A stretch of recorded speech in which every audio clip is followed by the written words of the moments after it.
February 20th, 1945, high above the Caroline Islands. A single Japanese reconnaissance aircraft circled at maximum altitude, its crew photographing what lay below.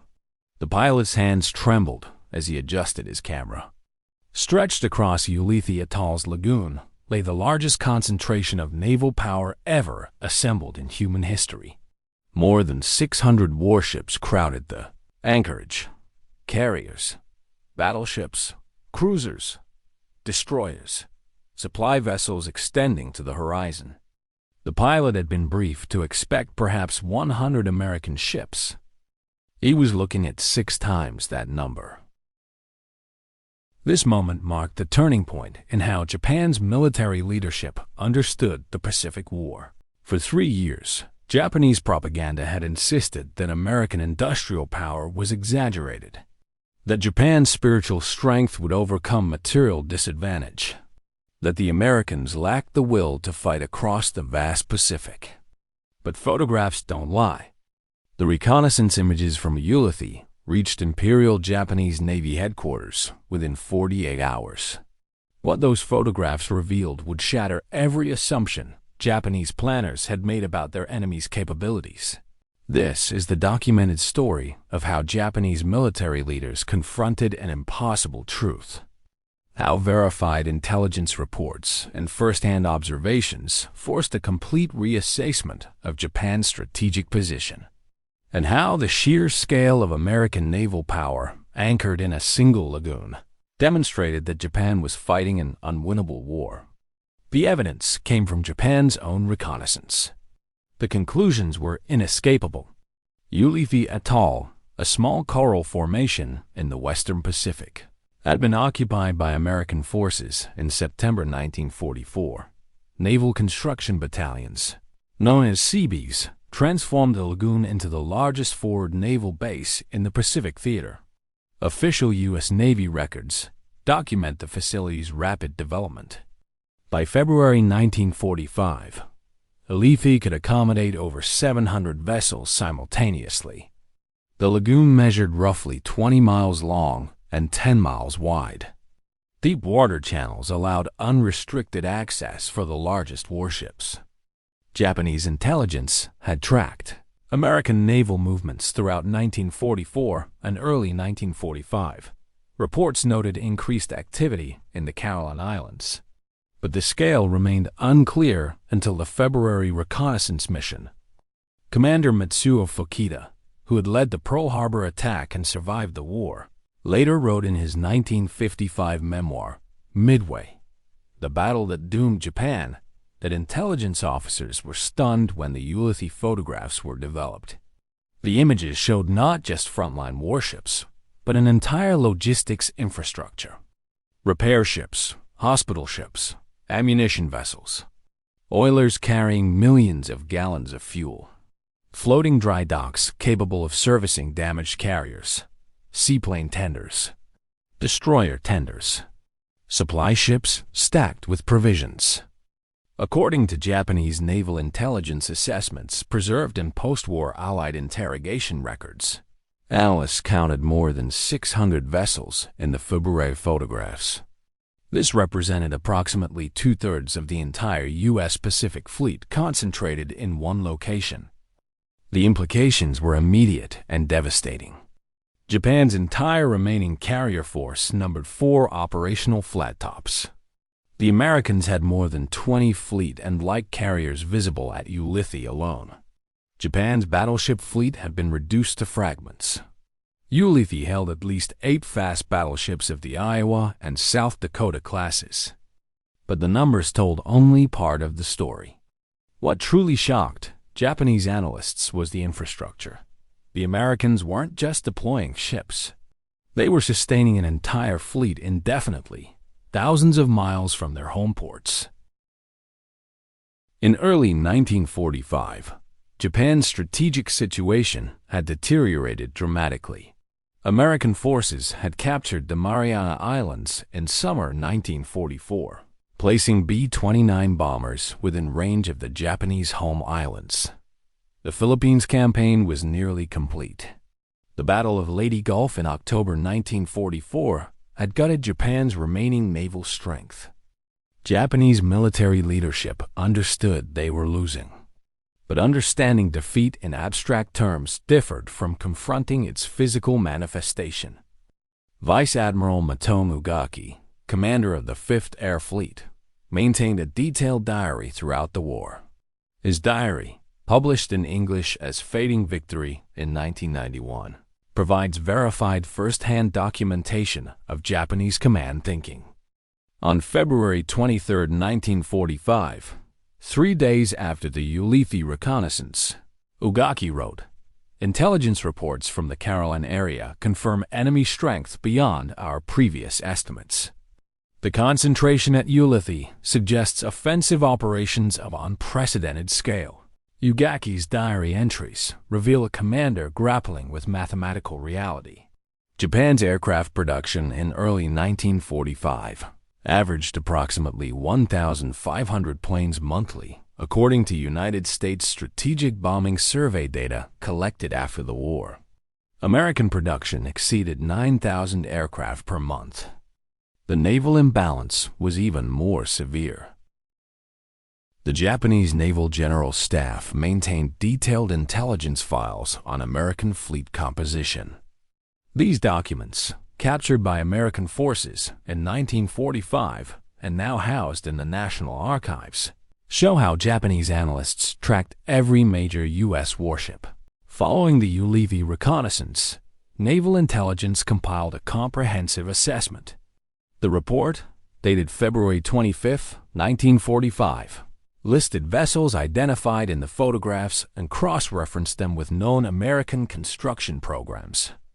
The assessment confirmed at least 16 Essex-class fleet carriers, either operational or completing trials. Japan had commissioned 2 large carriers since 1942. Both had been sunk.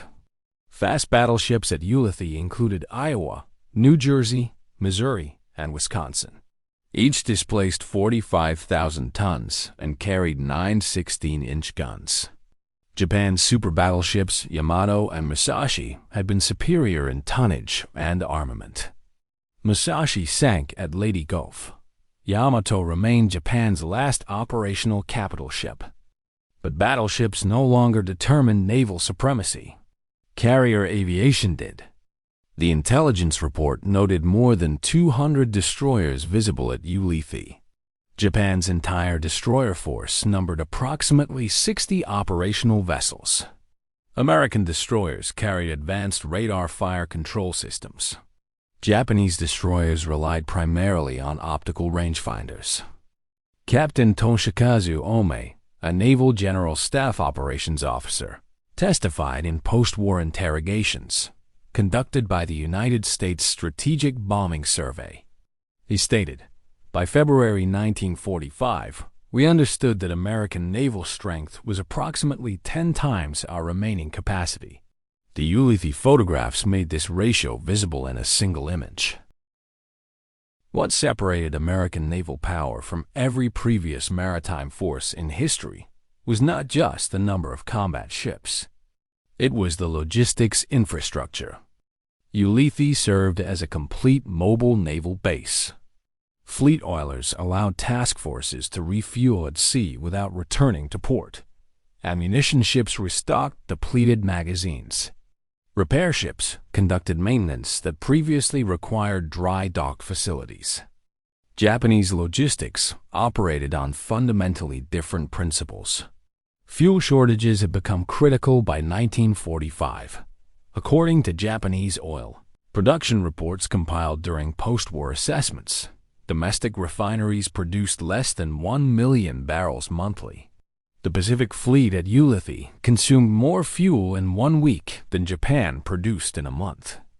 Rear Admiral Sokichi Takagi served as Director of Naval Intelligence and maintained extensive notes throughout the war.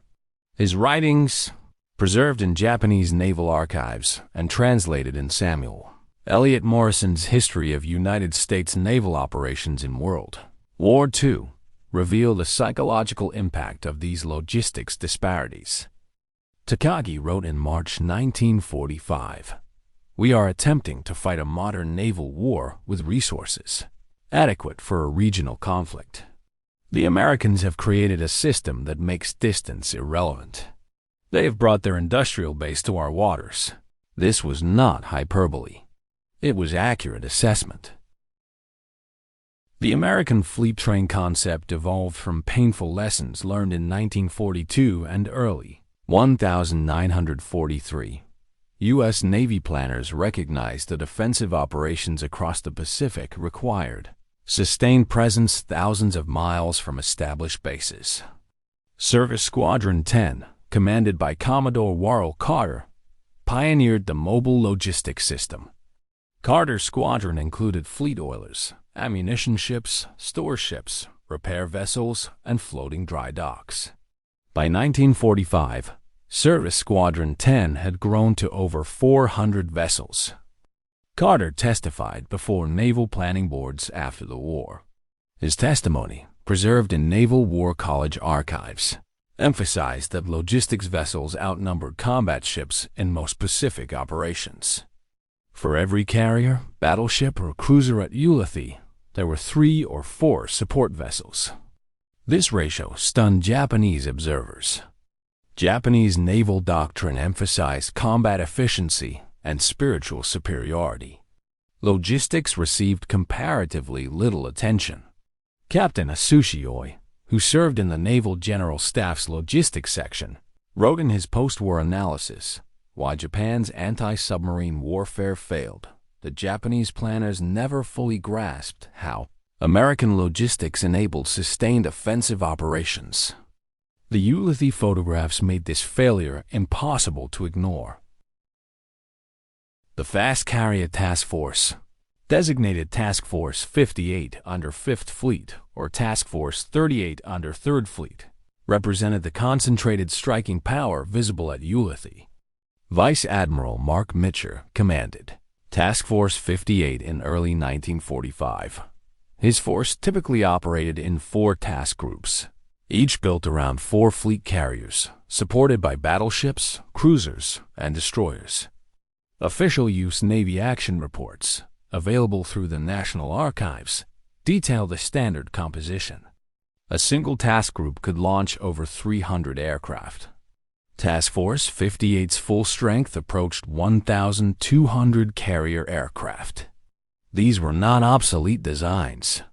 They were F-6F Hellcats, F-4U Corsairs, TBM Avengers, and SB-2C Helldivers. Modern aircraft with trained crews. Japanese carrier aviation had collapsed after the Battle of the Philippine Sea in June 1944. The remaining carriers lacked sufficient aircraft and trained pilots to operate effectively.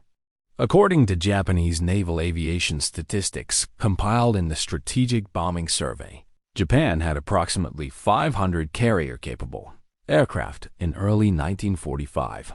Most pilots had fewer than 100 flight hours. American carrier pilots averaged over 300 flight hours before joining fleet squadrons. Many veterans had flown combat missions since 1942, or 1943. Experience created enormous tactical advantages. Commander Minoru Genda, who had planned the Pearl Harbor air operation and survived the war, provided extensive testimony to American naval intelligence officers. His interrogation reports, declassified in the 1970s, acknowledged that Japanese naval aviation could not contest American carrier operations by 1945. Genda stated, "We understood that launching an attack against the fleet at Ulithi would require our entire remaining air strength. Even if successful, we would sacrifice everything for minimal damage to an enemy who could replace losses within weeks." Japanese planners did attempt to attack Ulithi. On March 11, 1945, a force of 24 twin-engine bombers departed from Japan on a one-way mission. Each aircraft carried an 800-kilogram bomb. The plan called for the bombers to crash into carriers anchored at Ulithi. This was Operation 10 No. 2. Operational records from Japan's 5th Air Fleet preserved in National Archives files, document the mission planning. Intelligence indicated at least 10 carriers at Ulithi on March 11th. Strike planners hoped to sink or damage 4 carriers. The attack failed completely. American radar detected the incoming aircraft at extreme range.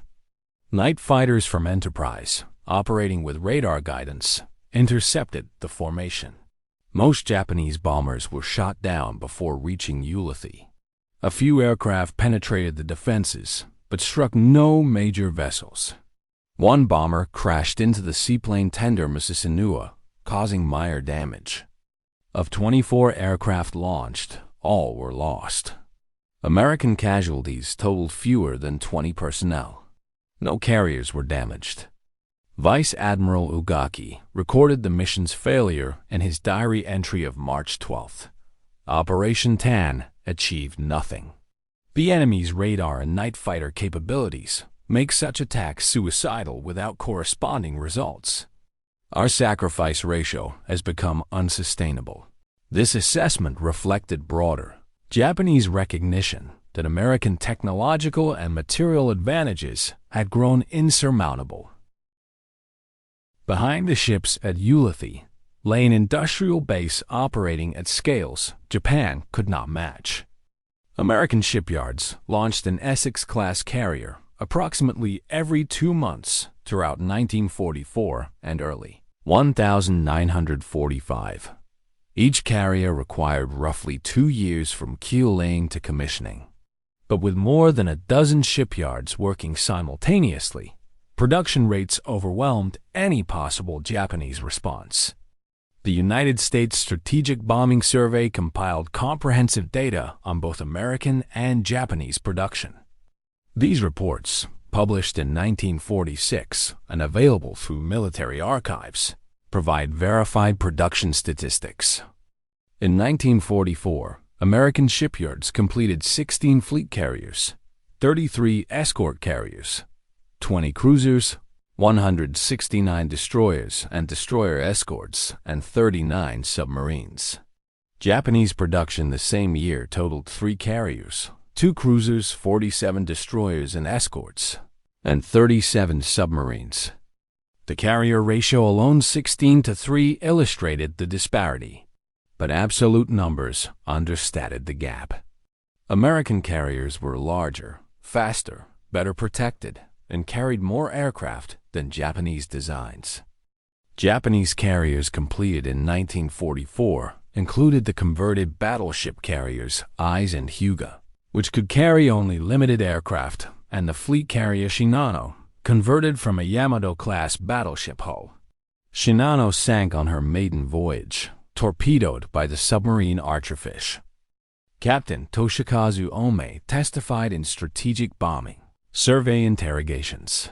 We understood by 1944 that America could replace every ship we sank within months. We had no similar capacity. Every Japanese ship lost was irreplaceable.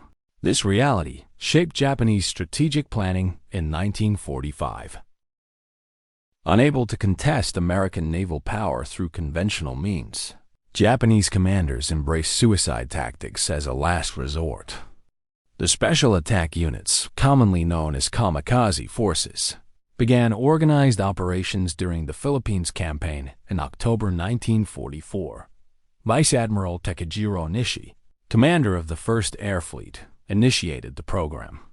His reasoning was documented in official orders and post-war interrogations. Onishi argued that conventional attacks by inexperienced pilots achieved negligible results. A pilot with 50 hours of training could not match American fighter defenses or anti-aircraft fire. But any pilot could guide an aircraft into a ship if willing to die. This calculus revealed desperation, not strategy. Japanese military records, captured and translated by Allied intelligence, show that kamikaze attacks sank approximately 50 American vessels and damaged several hundred more throughout 1944 and 1945. These were real losses. Thousands of American sailors died. But the attacks did not alter the strategic balance. Admiral Richmond Kelly Turner, commander of amphibious forces in the Pacific, submitted detailed reports on kamikaze damage. His assessments, preserved in operational archives, noted that most sunk vessels were smaller ships, destroyers, destroyer escorts, landing craft. Only one escort carrier, St. Lo, was sunk by kamikaze at Leyte Gulf. No fleet carriers were lost. American production replaced losses faster than kamikaze pilots could inflict them. Vice Admiral Ugaki, who commanded kamikaze operations in 1945, wrote in his diary on April 1st, "Our special attack forces have shown courage beyond measure. But courage cannot overcome mathematics. The enemy adds ships faster than we can damage them." The Ulithi photographs had made this mathematics visible. By early 1945, the Pacific Fleet's next objective was clear: Japan itself. Task Force 58 departed Ulithi on February 10, 1945, for strikes on the Japanese home islands. This marked the first carrier raids on Japan since the Doolittle raid of April 1942. The difference in scale was absolute. Doolittle's raid involved 16 B-25 bombers launched from a single carrier, Hornet. The February 1945 strikes involved more than 1,000 aircraft from 16 carriers. U.S. Navy action reports document strike results. Approximately 500 Japanese aircraft destroyed on the ground and in the air, with minimal American losses. Japanese defense forces could not contest such raids. The home island air defense units, according to Japanese military records compiled after the war, possessed fewer than 2,000 operational aircraft by February 1945. Most were positioned to defend against B-29 raids, not carrier strikes. Admiral Samun Toyoda, Commander-in-Chief of the Combined Fleet, issued orders for Operation Tengo in response to American advances. This plan, documented in Japanese naval records, called for the super battleship Yamato to make a one-way attack on American invasion forces at Okinawa. Yamato departed on April 6, 1945, with insufficient fuel for a return voyage. Task Force 58 aircraft intercepted the battleship the following day. In 2 hours of attacks, American carrier planes sank Yamato, the cruiser Yahagi, and 4 destroyers. Of Yamato's crew of 2,750, fewer than 300 survived. This engagement symbolized the war's outcome. Japan's most powerful warship, designed to command the Pacific, destroyed by aircraft from carriers that could be replaced while Yamato could not. The Ulithi reconnaissance photographs circulated throughout Japanese military and government leadership. Their impact extended beyond naval planning. The Supreme War Council, Japan's highest strategic decision-making body, received regular intelligence briefings. Minutes from these meetings, captured after Japan's surrender and translated by Allied authorities, reveal growing awareness that military victory was impossible. Foreign Minister Shigenori Togo argued in an April 1945 Supreme War Council meeting that Japan should seek negotiated peace while retaining some bargaining position. His arguments referenced intelligence assessments of American strength, including naval concentrations like Ulithi. War Minister Korechika Anami and military faction leaders opposed surrender. They advocated for decisive battle doctrine, arguing that inflicting heavy casualties on American invasion forces might secure better surrender terms. But even hardline military leaders acknowledged they were not fighting for victory.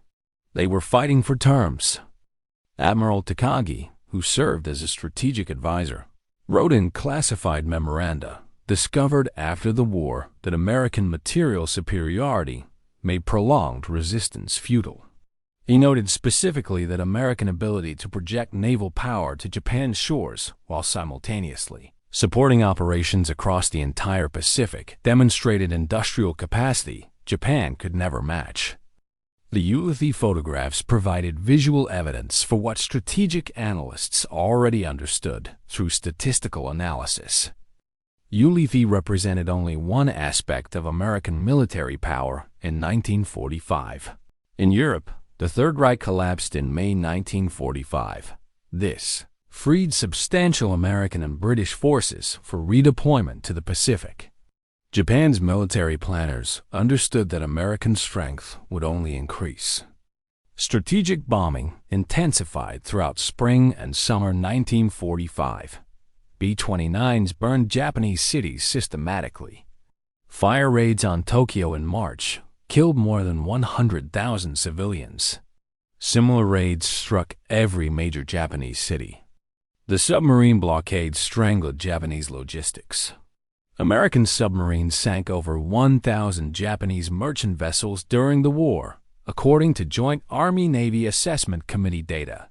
By 1945, Japan's merchant fleet had declined from 6 million tons to less than 1 million tons operational. Raw materials couldn't reach factories. Food couldn't reach cities. Soviet entry into the war on August 8, 1945, eliminated any possibility of negotiated peace through Moscow's mediation. The Kwantung Army in Manchuria collapsed within weeks. Atomic bombs struck Hiroshima on August 6th and Nagasaki on August 9th. Emperor Hirohito announced Japan's surrender on August 15th. On September 2nd, 1945, Japanese representatives signed surrender documents aboard the battleship Missouri in Tokyo Bay. Missouri had been photographed at Ulithi 7 months earlier. The circle was complete. The reconnaissance photographs taken over Ulithi on February 20, 1945, documented more than an assembled fleet. They revealed the material foundation of American victory. Japanese military leaders had made strategic decisions based on assumptions about American will, industrial capacity, and logistical capability. The Ulithi photographs demolished those assumptions with empirical evidence. Vice Admiral Ugaki's diary, written throughout his command of kamikaze forces in 1945, traces this psychological trajectory. His early entries expressed determination and confidence in Japanese spiritual superiority. Later entries show a commander wrestling with impossible odds. His final entry, written hours before his own death in a suicide attack on August 15, 1945, acknowledged that material strength had decided the war. American naval power at Ulithi resulted from strategic choices made years before the Pacific War began. Industrial mobilization, logistics development, training infrastructure, technological research. These investments created the fleet photographed at Ulithi. Japan's strategic era was not attacking Pearl Harbor. It was believing that early victories could offset fundamental imbalances in industrial capacity, resource access, and technological development. The United States launched more naval tonnage in 1943 alone than Japan constructed during the entire war. This ratio defined the conflict's outcome. Ulithi served as the forward logistics base for the invasion of Okinawa and would have supported the planned invasion of Japan. The facility remained operational until 1946, when the fleet returned to establish bases in Japan and elsewhere. Today, Ulithi Atoll has returned to its pre-war status as a remote Pacific island. The lagoon that once held the world's most powerful fleet now sees occasional cargo vessels and fishing boats. The coral that witnessed history's largest naval assembly shows no trace of the transformation it witnessed. But the photographs remain. They are housed in military archives, in the U.S. National Archives in College Park, Maryland. In Japanese military history archives in Tokyo, researchers can examine them, verify them, study what they revealed.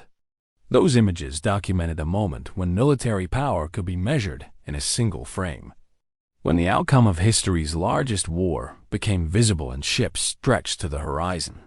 When Japanese reconnaissance crews photographed not just an enemy fleet, but evidence of their nation's defeat. The pilots who flew that mission survived to report what they had seen. The photographs they took reached commanders who understood their implications, and the fleet they documented went on to complete its mission. This is what 4,000 ships looked like. This is what industrial war meant. This is what decided the Pacific War, not in theory, not in propaganda, not in projections or estimates. In verified, documented, photographed reality. The evidence spoke clearly.